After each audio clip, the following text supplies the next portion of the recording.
Ukraine said it held hard talks on a ceasefire, immediate withdrawal of troops, and security guarantees with Russia on Monday.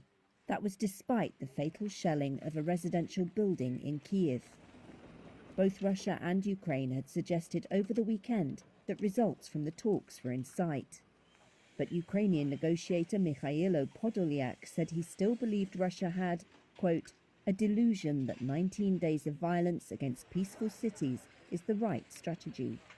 Talks would continue on Tuesday. A residential building was severely damaged in this blast that rocked Kyiv. A local resident said at least 2 people were killed. That was after officials said at least 1 person died in a missile strike on another part of the Ukrainian capital, with a second killed by falling debris. Russia denies targeting civilians in what it calls a special operation to demilitarize and denazify Ukraine. Ukraine and its Western allies call that a baseless pretext for a war of choice.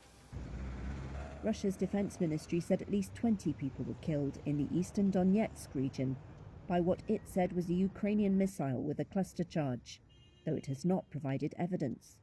Pro-Russian separatists who control the region said earlier a child was among those hit, calling it a war crime. A Ukrainian official denied the reports, which Reuters was unable to corroborate. The UN Human Rights Office said its monitors in Ukraine had confirmed the deaths of at least 636 civilians, including 46 children. The actual toll is likely much higher, it said.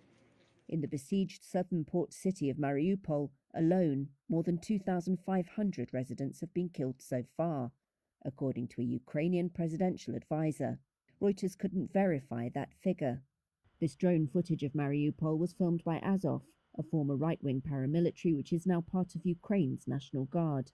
The configuration of the buildings matches satellite photography.